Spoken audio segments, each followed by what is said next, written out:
Урматтуу эл журт. Кече күнү ушту конституция боюнча бир ой пикирлеримди айттым эле. Но бүгүн кайра чыгып айтканга мажбур болуп атам. Себеби конституционный совещанияда ушу официальный тилди, орус тилин конституциядан алып коелук дегенден кийин бир топ комментарийларды окуп, мен дагы оюмду айтып коеюн деп атам. Мына Государственный Думада реакция болду. Официальный тилди конституциядан ала турган болсо, анда орус жарандарды Кыргызстандан алып чыгып кетелик деп. Эми сөз айтылды, учуп чыгып кетти.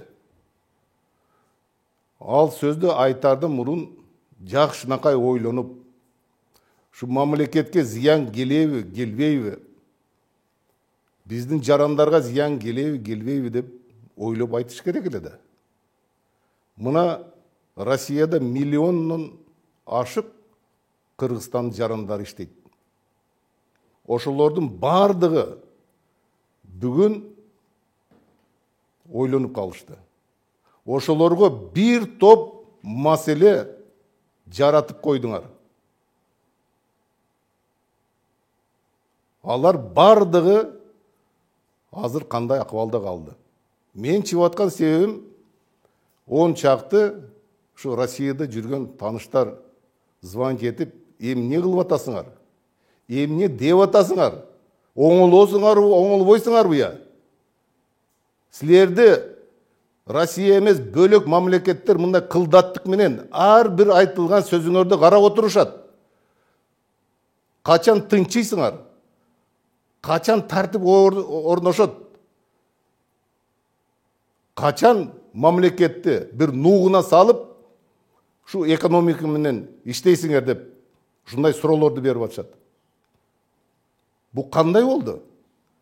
Мындай ой жүгүртүп, терең ойлоп, мамлекетибизди ойлоп, сүйлөгөн сөзүн ойлоп сүйлөп,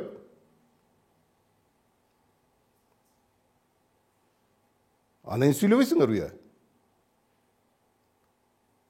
Бу кандай мамлекет? Тынчыйбы, тынчыбайбы я? Конституция деп канча каталарды кетирип атасыңар.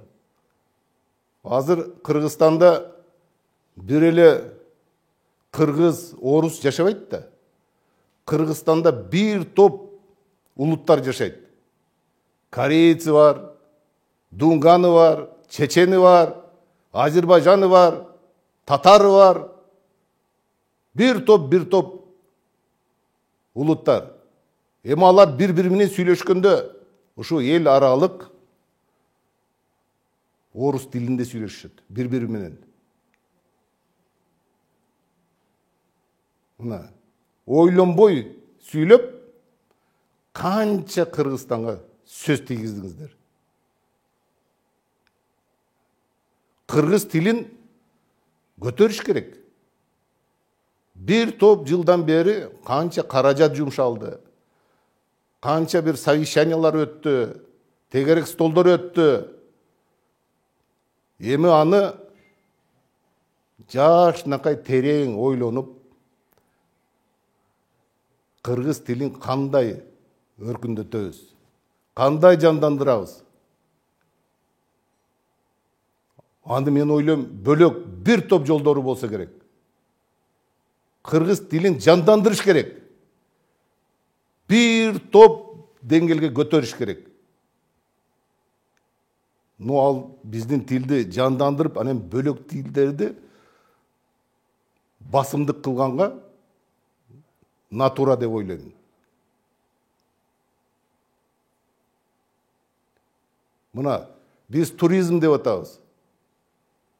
Мамлекетти өнүктүрөлүк деп атабыз.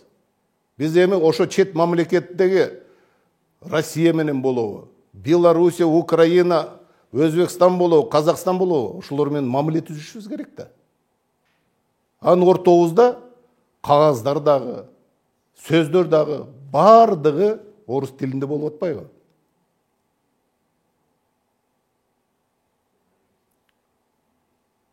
Кыргыз тилин болсо ойлонуп туруп, буюрса бир чоң деңгээлге көтөргөнгө аракет кылыш керек.